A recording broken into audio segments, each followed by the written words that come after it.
Hello everyone, welcome to our channel Nanak education point. Myself Heena Takkar. आज जो है हम लोग फाइनेंशियल अकाउंटिंग के जो भी हमारे किताब में जो भी टॉपिक दिए गए हैं वो आज हम डिस्कस करेंगे। वैसे तो मैं 2026 के लिए दिसंबर और जून के जो क्वेश्चन पूछे जाने वाले हैं एग्जाम में वो ऑलरेडी वीडियो कल रात को मैंने अपलोड कर दी थी। बहुत सारे बच्चों का ये भी डाउट है कि मैम प्रैक्टिकल क्वेश्चन का क्या करना चाहिए या फिर कैसे तैयारी होगी। ये सारे काफ़ी सारे डाउट्स उनके बने हैं, तो इसके लिए मैं आज रात को लाइव करूँगी जिसमें आपको सिर्फ 4 या 5 प्रैक्टिकल क्वेश्चंस बताऊँगी, आपको वही करके जाने हैं। जिन बच्चों की प्रैक्टिकल में कमांड नहीं है या फिर उनको प्रैक्टिकल से डर लगता है, तो उनके लिए मैं 4 या 5 क्वेश्चन बता दूँगी और वो मैंने ऑलरेडी अपने वन शॉट में करवा रखे हैं। तो आपको कोई टेंशन लेने की ज़रूरत नहीं है कि मैम हमें ये समझ नहीं आ रहा कि हम किस तरीके से पढ़ाई को करेंगे। मैं आप लोगों को बता दूँ कि आपको जो है जो ऑलरेडी 2 या फिर 4 घंटे वाली जो वन शॉट बनी हुई है 3 साल पुरानी है, वो ये मत सोचना कि 3 साल पुरानी है और हम क्यों देखें। वो बिल्कुल लेटेस्ट सिलेबस के अकॉर्डिंग बनी हुई है, आप बिल्कुल देख सकते हो, उसमें कोई भी आपत्ति नहीं है, आप उसको देख सकते हो क्योंकि जब किताबें बदल चुकी थी, सारा सिलेबस यूनिवर्सिटी ने बदल दिया था, उसके बाद ही मैंने अपने notes, important question, guest paper और जो भी आपको पढ़ाया है वो सब कुछ new syllabus, new pattern NEP 2022 के मुताबिक पढ़ाया गया है, कुछ भी पुराना नहीं है। तो उसमें मैंने प्रैक्टिकल क्वेश्चंस करवाए हुए हैं, आप वो तैयारी करो। आपको वहाँ पे फॉर्मेट समझना है अच्छे से और बस एक-एक, दो-दो क्वेश्चन अपनी बुक से कर लेने हैं। इंस्टाग्राम पे और फेसबुक पे आप हमारे साथ कनेक्ट हो सकते हैं। अब आज जो है हम स्टार्ट करने वाले हैं अपने chapter number 1 introduction to accounting के साथ। सबसे पहले डेफिनेशन से अब हम स्टार्ट करेंगे कि डेफिनेशन क्या है और थ्योरी में जहाँ-जहाँ पे कोड यूज़ होगा वहाँ-वहाँ पे मैं आप लोगों को जो है जितना मेरे से हो सकेगा मैं पूरी कोशिश करूँगी कि आप लोगों को पूरी किताब जो है थोड़ी डिटेल में करा सकूँ दोबारा से। मैं पूरी कोशिश करूँगी क्योंकि परसों आपका पेपर है, जितना मेरे से हो पाएगा परसों तक मैं आप लोगों को करवाऊँगी। ठीक है? सबसे पहले आती है अकाउंटिंग की डेफिनेशन। अकाउंटिंग क्या होता है? अकाउंटिंग एक ऐसा प्रोसेस है जिसमें चीज़ों को रिकॉर्ड किया जाता है, classify, summarising, analysing and interpreting financial transaction and communicating the result to interested users such as owner, investor, creditor and management. यानी कहने का मतलब ये है कि अकाउंटिंग जो होता है एक तरीके का ऐसा प्रोसेस होता है जिसमें हम चीज़ों को क्या करते हैं, रिकॉर्ड करते हैं। यानी कि अकाउंटिंग शब्द कहाँ से आया है? इंट्रोडक्शन टू अकाउंटिंग, यानी हम इस किताब का जो नाम है वो है फाइनेंशियल अकाउंटिंग का। फाइनेंशियल अकाउंटिंग हम पढ़ ही क्यों रहे हैं, ठीक है? हम रट्टा मार लेते हैं बहुत सारी चीजें। अभी पता है क्या है, अभी दिक्कत ये चल रही है कि यूट्यूब पे ना मैं देख रही हूँ बड़े सारे बच्चे कंफ्यूज हैं। मतलब अगर मैं उनको कोई 10 बार चीज़ समझा देती हूँ, उसके बाद भी उनका जो है डाउट बार-बार आता है, ठीक है? तो ये नहीं होना चाहिए क्योंकि अभी एग्ज़ाम टाइम चल रहा है और मैं हमेशा कहती हूँ कि अगर मैंने इम्पोर्टेंट क्वेश्चन प्रोवाइड करे हैं, तो वो इम्पोर्टेंट हैं। मुझसे व्हाट्सएप पे बच्चे बहुत सारे ये कमेंट करके पूछते हैं कि मैम ये क्वेश्चन कर ले तो पास हो जाएँगे, ये क्वेश्चन कर ले तो हमारे अच्छे मार्क्स आ जाएँगे। तो देखो भई, मैं जब वीडियो स्टार्ट करती हूँ इसीलिए आपके सारे डाउट्स क्लियर कर देती हूँ कि क्वेश्चन अगर 10 दिए हैं तो आपको 10 करने के बाद 90 टू 95% आ जाएँगे, लेकिन आपका कंटेंट भी सही होना चाहिए, ठीक है? अभी क्या हो रहा है कि हम यूट्यूब पे क्या करते हैं, कई बच्चे तो लालच के चक्कर में क्या करते हैं, अब 2-4 बच्चे तो ऐसे हैं, जिन्होंने मेरे से व्हाट्सएप पे कनेक्ट किया था बहुत टाइम पहले। चाहे वो असाइनमेंट को लेकर के हो, ये जो टॉपिक के बीच में मैं डिस्कशन कर रही हूँ, वो इसलिए कर रही हूँ क्योंकि मेरे को बहुत सारे कमेंट्स आते हैं और डेली बेसिस पे आते हैं। और जब असाइनमेंट अभी तो बंद हो गए हैं, बट असाइनमेंट में भी ऐसा ही हुआ था बहुत सारे बच्चों के साथ, तो कई बार फ्रॉड हो जाता है। मतलब वो पैसे ले लेते हैं और वो सस्ते के चक्कर में बनवा लेते हैं या सस्ता बन रहा है और उनको जो है उनके पैसे जो हैं डूब जाते हैं और उसके बाद वो असाइनमेंट भी उनको रिसीव नहीं होते, या फिर ऐसे-ऐसे बच्चे मुझे बताते हैं कि मैम हम लोगों ने जो है पैसे भी पे कर दिए थे और उसके बाद जब हमारे पास कॉपी, हार्ड कॉपी डिलीवर हुई थी, तो ऐसा डिलीवर हुआ था। ये असाइनमेंट वाला टॉपिक मैं इसलिए ले रही हूँ क्योंकि ये भी एग्ज़ाम से ही जुड़ा हुआ है। अभी एग्ज़ाम पॉइंट ऑफ व्यू से भी बताऊँगी कि कितने सारे फ्रॉड्स चल रहे हैं, ठीक है? जिस स्कैम से आपको बचना है। तो अब उसमें क्या हुआ, बच्चे ने बनवा भी लिया, पैसे भी खर्च कर दिए और उसको रिसीव भी हो जाते हैं, लेकिन सारे के सारे वर्ड्स गलत-सलत लिखे हुए थे और उस बच्चे को बिल्कुल मार्क्स नहीं मिले। तो यानी कि यही छोटी-छोटी गलतियाँ जो होती हैं, हम सोचते हैं कि सस्ते में मिल रहा है ले लो, नहीं। इसी टाइम यहाँ पे भी यही हो रहा है कि मैं देख रही हूँ कुछ बच्चे ऐसे हैं जो बोलते हैं मैम हमें तो गैस पेपर फ्री में मिल रहा है, हमें 5 रुपए में मिल रहा है, हमें 10 रुपए में गैस पेपर मिल रहा है। आपको 5-10 रुपए के पीछे नहीं भागना, आपको कंटेंट के पीछे भागना है। हम लोग हर बच्चे की मदद करने को तैयार रहते हैं कि अगर बच्चा जो है 120 रुपए नहीं भर सकता, 150 रुपए नहीं भर सकता, ठीक है, तो हम उनके लिए भी ऑफर्स निकालते हैं ताकि वो भी पढ़ सके। और यूट्यूब पे तो मैं सारे सब्जेक्ट का डाल रही हूँ, A to Z ऑल डाल रही हूँ, क्योंकि काफी सारे चैनल्स ऐसे हैं जो कुछ सब्जेक्ट का डाल देते हैं लेकिन कुछ का डालते नहीं। लेकिन हम यहाँ पे यूट्यूब पे हर एक बच्चे की मदद के लिए सारी चीजें का कंटेंट जो है, इंपॉर्टेंट क्वेश्चन का PDF अपलोड करते हैं कि जिनका पास बजट नहीं है वो यहाँ से भी बेचारे पढ़ सके। लेकिन यहाँ पे क्या होता है, कई बार क्या होता है कि मेरे को कमेंट करके यहाँ पे व्हाट्सएप पे मैसेज करके बच्चे बोलते हैं कि मैम हमें तो 10 रुपए में मिल रहा है, आप फिर 120 रुपए 150 रुपए में क्यों दे रहे हो। तो देखो भाई, हम लोगों का अपना एक्सपीरियंस है और हमें भी अपनी टीम को आगे चलाना होता है, उनको भी आगे हमें पे ऑफ करना होता है। इसी चक्कर में हम लोग एक रीजनेबल प्राइस चार्ज करते हैं, लेकिन फिर भी जिन जो अफोर्ड नहीं कर सकते उनको हम एक रीजनेबल सा प्राइस या डिस्काउंटेड प्राइस पे भी दे देते हैं। असाइनमेंट में भी हमारे साथ ऐसे ही होता है, हमने जो चीज का वादा किया है वो हम पहुंचाते हैं। तो ये तो बात हो गई। तो आपको कभी भी ऐसा नहीं है कि कहीं कोई चीज मुफ्त में मिल रही है, कम पैसों में मिल रही है, उसके पीछे मत भागो। अपना जो आगे का सेशन है वो बर्बाद मत करो। अब यूट्यूब पे मैं आप लोगों को बताऊं, इतने सारे वीडियोस बन रहे हैं, जैसे 20 मिनट का, 30 मिनट का। ये मैं क्यों बता रही हूँ, क्योंकि आप ऐसी गलती करते हो और फिर बाद में आके आप लोग रोते हो कि हम मार्क को पास नहीं किया इग्नू ने, इग्नू की गलती है। इग्नू की कोई गलती नहीं है, गलती हमसे ही हो जाती है। अब क्या है कि इतना सारा कंटेंट पड़ा हुआ है यूट्यूब पे, कई लोग क्या बोल रहे हैं फ्री PDF देंगे और 20 मिनट में जो है सिलेबस करा रहे हैं 30 में। ऐसा हो सकता है कि आप सोचो, जब इग्नू अपना फाइनेंशियल अकाउंटिंग का पेपर कंडक्ट करा रही है तो उसमें प्रैक्टिकल क्वेश्चन कितने जरूरी हैं करने, आप खुद सोच सकते हो कितने ज्यादा जरूरी है। बिना प्रैक्टिकल के आप अच्छे मार्क्स ला ही नहीं सकते। मैं 100% गारंटी के साथ कहती हूँ, लिख कर देती हूँ कि बिना प्रैक्टिकल सॉल्व किए अगर आप 90 to 95% लेके आ गए ना तो मैं मान जाऊंगी। बिना प्रैक्टिकल के कोई फाइनेंशियल अकाउंटिंग का पेपर सेट नहीं होता। और अगर आप 20 मिनट की वीडियो देख लोगे और आपको क्या लगता है कि 90% मार्क्स आ जाएंगे, ये सब व्यूज के खेल है, व्यूज लेने का ड्रामा है। लेकिन बच्चों के साथ जो खिलवाड़ हो रहा है वो हम लोग नहीं करते, ठीक है। हमारा काम है कंटेंट देना और मुझे अवेयरनेस फैलानी है, और मैं नहीं चाहती कि कोई बच्चा दोबारा एग्जाम में बैठे। और ये फाइनेंशियल अकाउंटिंग का पेपर है, कोई छोटी मोटी बात नहीं है।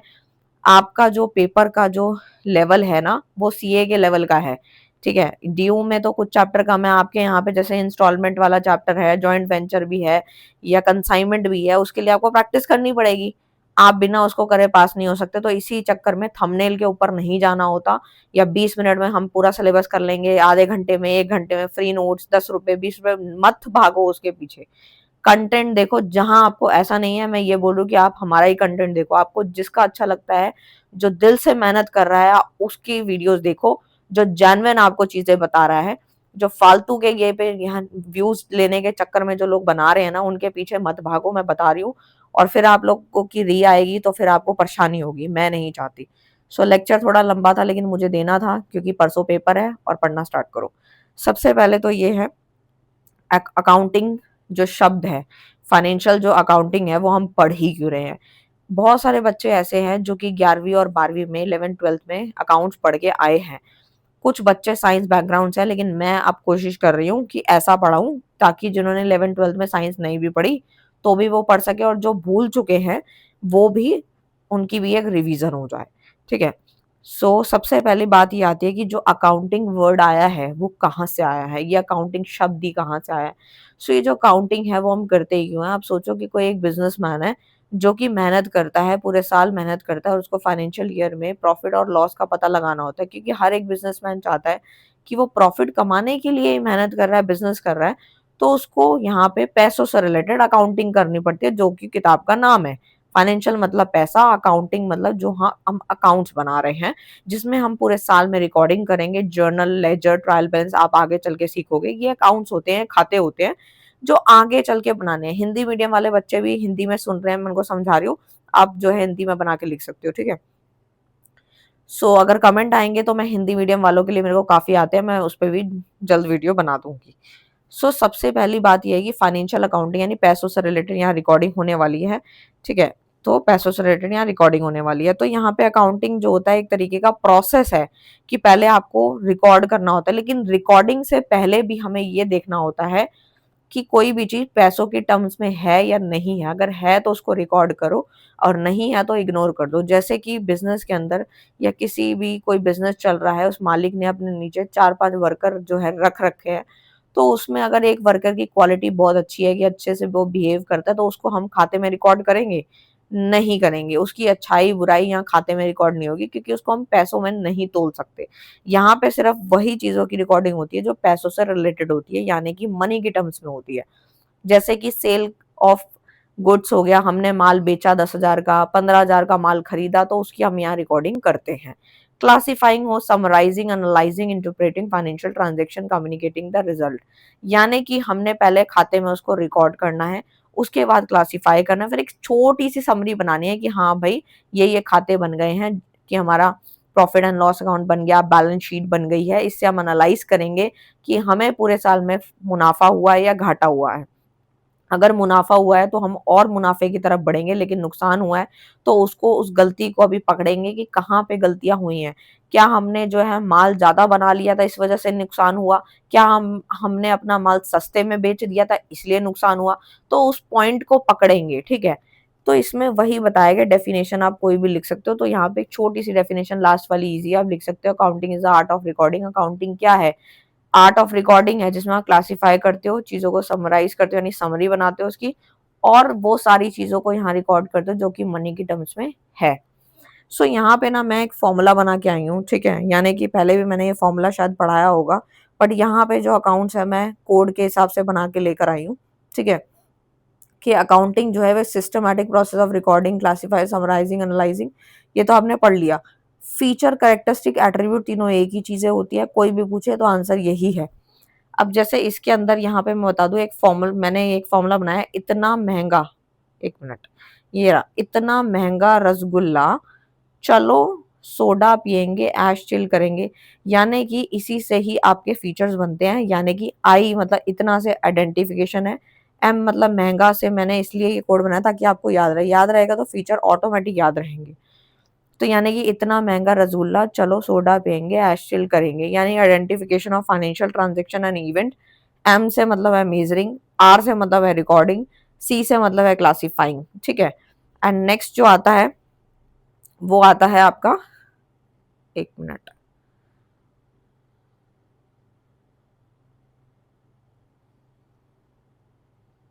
आगे क्यों नहीं हो रहा, वेट।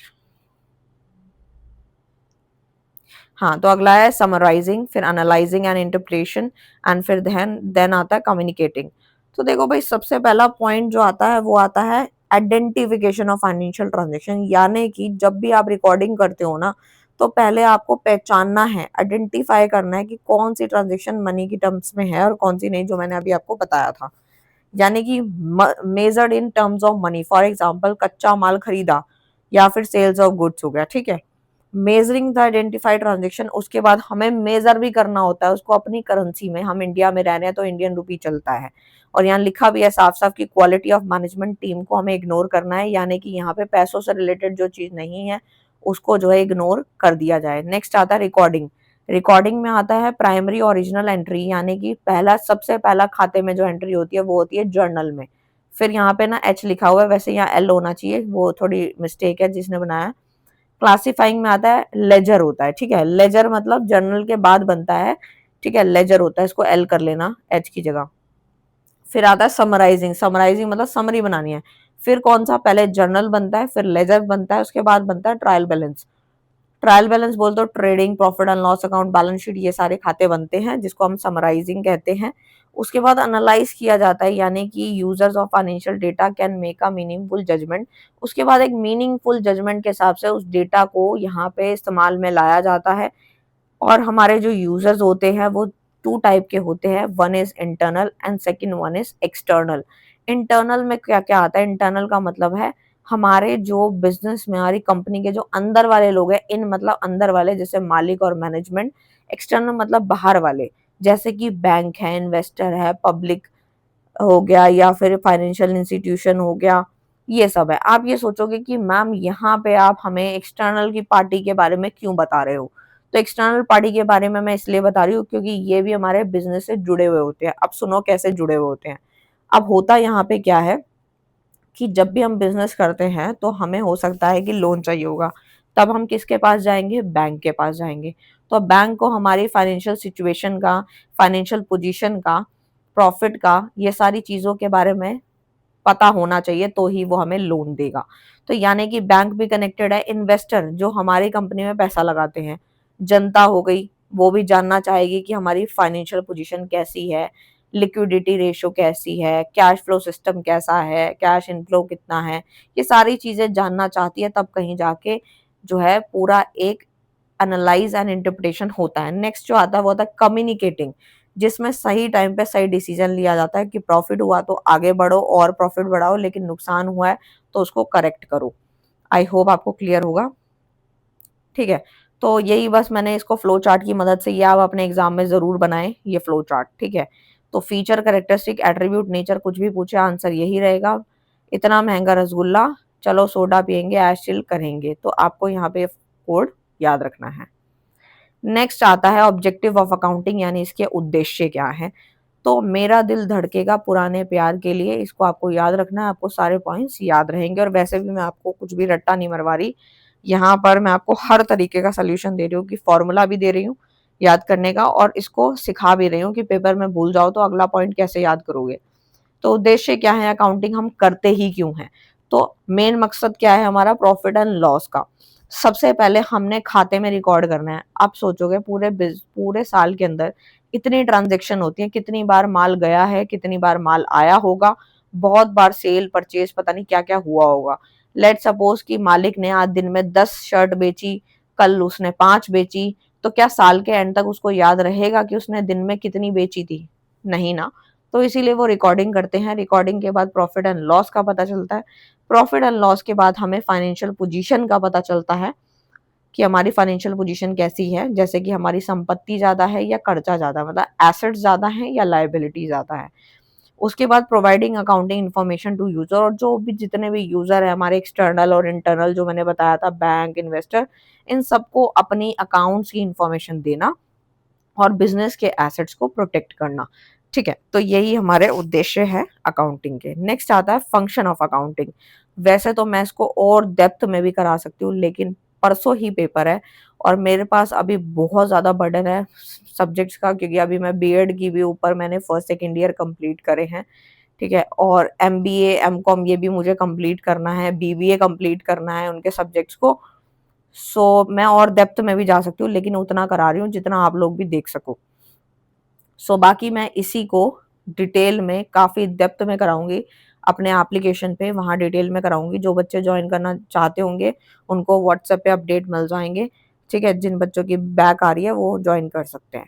ठीक है, सो फंक्शन ऑफ अकाउंटिंग जो है, आप वैसे आप डाउनलोड करके रखो, वहां पे वैसे अब नए नए जो भी इंपॉर्टेंट क्वेश्चन है वो सब वहीं अपलोड होंगे, वहीं पे आपको मिलेंगे। फंक्शन ऑफ अकाउंटिंग जो है वो क्या है? तो अकाउंटिंग का वही है, मेरा प्यारा मामा चेन्नई आया। तो एम फॉर मेंटेनिंग, पी मतलब प्रिपरेशन, एम से मतलब है मीटिंग, एंड सी से फिर कम्युनिकेशन, एंड ए से असिस्टेंट टू मैनेजमेंट। ये फ्लो चार्ट जैसे बने हुए हैं ऐसे एग्जाम में जरूर बना के आना। ठीक है, बहुत अच्छे मार्क्स मिलेंगे और आधा पेज भी कवर हो जाएगा। सो मेंटेनिंग सिस्टमेटिक अकाउंटिंग रिकॉर्ड, यानी कि सबसे पहला फंक्शन ही क्या है कि हमें अपने अकाउंट्स को बिल्कुल सिस्टमेटिक फॉर्म में बनाना है। ऐसा नहीं है 2 दिन बनाया 3 दिन नहीं बनाया और कुछ एंट्री चढ़ाई कुछ नहीं चढ़ाई, उससे फिर आपको यहाँ पे प्रॉफिट लॉस नहीं पता लगता। तो अगर हम सिस्टमेटिक रिकॉर्ड बनाते हैं तो उससे हमारी प्रिपरेशन करनी होती है, फाइनल अकाउंट, बैलेंस शीट, ये सब बनाना है, जिससे हमें फाइनेंशियल पोजीशन पता लगेगी। हमें अपने लीगल रिक्वायरमेंट भी मीट करने होते हैं, यानी company act, income tax, GST, ये सब को भी साथ लेके चलना है। अपनी सारी रिटर्न फाइल करनी होती है टाइम टू टाइम, नहीं तो हमारा पेनल्टीज लग जाती हैं। फिर हमें फाइनेंशियल इंफॉर्मेशन के साथ कम्युनिकेट करना होता है, यानी user, internal, external, and then आता है असिस्टेंट टू मैनेजमेंट, यानी कि डिसीजन मेक करता है। ये सारी चीजें होने के बाद जो मैनेजमेंट होता है वो डिसीजन मेक करेगा कि भाई पोजीशन कैसी है, कैसे इसको ठीक किया जाए, ये सब चीजें। फंक्शन भी लगभग उसी की तरीके से है। अब फायदे क्या है अकाउंटिंग के? सबसे पहला CREF से याद रखें आप, इसको फॉर्मूला है ये, फाइनेंशियल इंफॉर्मेशन रिप्लेस मेमोरी। हमें याद रखने की जरूरत नहीं होती क्योंकि हम खाते में उसी टाइम चढ़ा देते हैं। हम इससे कंपैरिजन भी कर सकते हैं, जैसे पिछले साल अगर 50,000 का प्रॉफिट हुआ तो इस साल 1 लाख का हुआ तो हम कंपेयर कर सकते हैं, और वो तभी कर सकते हैं जब हमने रिकॉर्ड बना रखे होंगे, यानी अकाउंटिंग कर रखी है। हम अपने कोर्ट में इसका एविडेंस भी दिखा सकते हैं, अगर कोई धोखाधड़ी हो जाती है, कुछ हो जाता है, तो हम सबूत के तौर पे भी इसको दिखा सकते हैं। नेक्स्ट आता है अकाउंटिंग की कुछ बुराइयां हैं। बुराई किस तरीके से कि अकाउंटिंग जो होता है वो फुल्ली एग्जैक्ट नहीं है। क्या है? फुल्ली एग्जैक्ट नहीं है, बिल्कुल सही नहीं भी होता, क्योंकि कई बार हम अजम्पशन भी लगा लेते हैं। इन्फॉर्मेशन कई बार रियल भी नहीं होती, अनरियलिस्टिक होती है। फिट से इसको याद रखना है आपको, ठीक है, याद रहेगा। अकाउंटिंग में आता है आप लोगों का, ठीक है, तो फुल्ली से मैंने एफ लिया है, ठीक है, इंफॉर्मेशन से आई लिया है, एंड फिर आपका यहाँ पे जो दिया हुआ है टी, टी दे रखा है। So accounting ignore the qualitative element. Accounting कई बार जो क्वालिटी होती है ना किसी एलिमेंट की, तो वो भी इग्नोर करता है, जैसे मैंने अभी बताया भी था, ठीक है, टीम मैनेजमेंट का। प्राइस लेवल चेंजेस को भी इग्नोर करता है ये, ठीक है, समझ गए। जैसे प्राइस किसी का बढ़ रहा है, कम हो रहा है, तो इग्नोर करता है। विंडो ड्रेसिंग में लीड्स टू विंडो ड्रेसिंग, ठीक है, कई बार मैनिपुलेशन हो जाती है खातों में, ठीक है, वो नहीं होनी चाहिए। ब्रांचेस कैसे रहती हैं इसकी? ब्रांचेस जो हैं वो 3 टाइप की हैं। सबसे पहला तो वेट, financial cost management. Financial accounting तो हम पढ़ ही रहे हैं, जो पैसों से रिलेटेड अकाउंटिंग होती है। कॉस्ट अकाउंटिंग में क्या होता है, एक पर्टिकुलर प्रोडक्ट की या सर्विस की कॉस्ट निकाली जाती है, जो आगे चल के आप एक किताब को पढ़ोगे तो वो कॉस्ट होती है, कॉस्ट को कैसे कम किया जाए, ठीक है। जैसे कोई भी मैगी का पैकेट है या कंपनी उसको बना रही है, तो वो सोचेगी कॉस्ट को कैसे कम करे ताकि प्रॉफिट हो, यानी कि वो क्वांटिटी थोड़ी कम कर देगी, पैकेजिंग हल्की कर देगी। इससे क्या होता है, हमारी जो प्रॉफिट होता है कंपनी को ज्यादा होता है, इसीलिए कॉस्ट अकाउंटिंग हम लोग पढ़ते हैं। नेक्स्ट आता है मैनेजमेंट।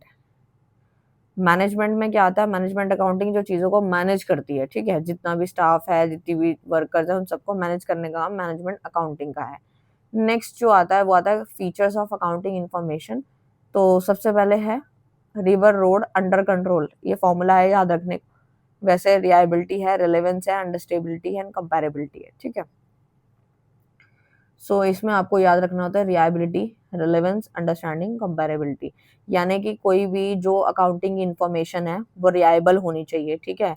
ऐसा नहीं है कुछ भी झूठ धोखेधड़ी वाली चीजें नहीं होनी चाहिए, रिलेवेंस होनी चाहिए, ठीक है, रिलेवेंट करना चाहिए, एक पर्टिकुलर चीज से रिलेटेड होनी चाहिए। ऐसा नहीं कि हम बात कुछ और कर रहे हैं यहाँ पे अकाउंट्स की टर्म में, वो बात है ही नहीं और वो कुछ और ही बात हो रही है, तो रिलेवेंट होना चाहिए।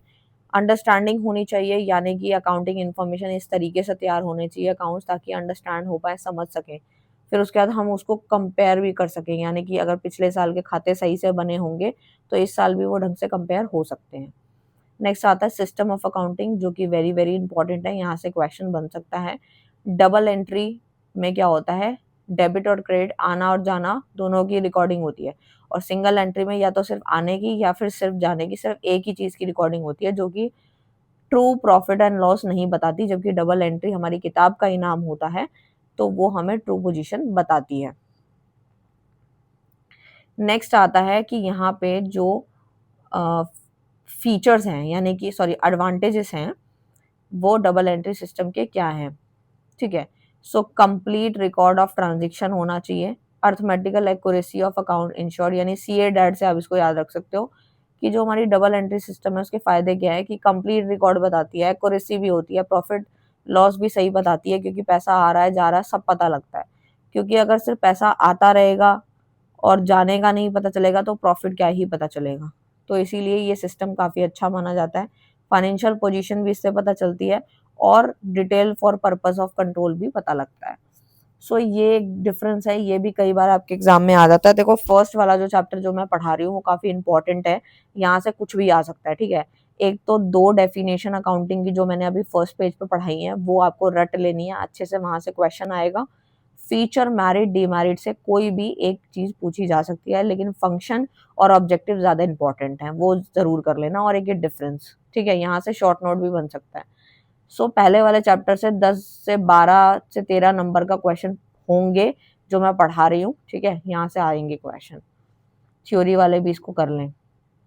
सो अकाउंटिंग तो समझ लिया, अकाउंटेंसी समझते हैं, बुक कीपिंग समझते हैं।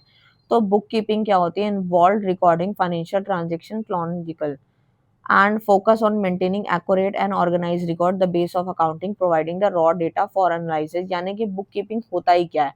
तो बुक कीपिंग का मतलब क्या है कि इसके अंदर हम जो भी रिकॉर्ड कर रहे हैं फाइनेंशियल ट्रांजेक्शन को हम यहाँ पे सिस्टमैटिक वे में रिकॉर्ड कर रहे हैं, यानी कि इससे हमारा फोकस रहता है कि जो भी रिकॉर्ड कर रहे हैं वो बिल्कुल एक्यूरेट और ऑर्गेनाइज मैनर में कर रहे हैं, जैसे कि the base of accounting providing the raw data for analyse. ये एक तरीके से कच्चा डेटा होता है जो एनालाइज करने में मदद करता है, जिसको हम बुक कीपिंग कहते हैं। ठीक है, जब आपने क्लास 11वीं में पढ़ी थी तो उस बुक का नाम था डबल एंट्री बुक कीपिंग, है ना। तो अकाउंटिंग अभी समझ लिया क्या होता है, जिसमें हम क्या करते हैं, फाइनेंशियल डेटा वगैरह रिकॉर्ड करते हैं और उससे हमें जो है हम खाते बनाते हैं, फाइनेंशियल स्टेटमेंट बनाते हैं, जैसे बैलेंस शीट और ये सब बनाते हैं, पीएनएल वगैरह, वो अकाउंटिंग है। अकाउंटेंसी क्या है? एक किताब है जिसमें आप अकाउंटिंग को करना सीख रहे हो। ठीक है, उसमें आपको बताया जाता है कि अकाउंटिंग जो है उसके प्रिंसिपल, उसकी गाइडलाइन जो हम सब पढ़ रहे हैं वो अकाउंटेंसी की किताब है। ठीक है, तो किताब में हम अकाउंटिंग और बुक कीपिंग के बारे में पढ़ रहे हैं। ठीक है, ये बात आपको समझनी है कि जो बुक कीपिंग होती है वो नॉर्मल अकाउंटेंट भी कर सकता है, कोई भी कर सकता है, लेकिन जो अकाउंटिंग होती है वो एक पर्टिकुलर पर्सन ही कर सकता है जिसको अकाउंट्स की अच्छी नॉलेज है, क्योंकि यहाँ पे खाते बनाने होते हैं। और बुक कीपिंग में क्या होता है, यहाँ पे सिर्फ और सिर्फ इंफॉर्मेशन मिलती है और सिर्फ इतना देखना होता है बुक कीपिंग में कि ये चीज पैसों के टर्म्स में है या नहीं, ये तो कोई भी बता देगा। ठीक है, जो मेन अकाउंट्स बनाने का काम है वो अकाउंटिंग में ही होता है। तो पहले बुक कीपिंग होती है, उसके बाद अकाउंटिंग होती है। ठीक है, so accounting as a information क्या है? Collecting, storing, processing financial reporting, financial and accounting data. CSPRA से आप इसको याद रखेंगे, यानी कि यहाँ पर पहले हमने इंफॉर्मेशन अकाउंटिंग की इकट्ठी करनी होती है, फिर उसको स्टोर करना होता है, फिर प्रोसेस करना होता है, फिर उसकी एक रिपोर्ट बनानी होती है, उसके बाद अकाउंटिंग डेटा हमारे सामने होता है। तो ये था पूरा का पूरा फर्स्ट चैप्टर जो मैंने आपको अच्छे से कंप्लीट करवा दिया। ठीक है, अब हम पढ़ेंगे नेक्स्ट चैप्टर नेक्स्ट वाली वीडियो में।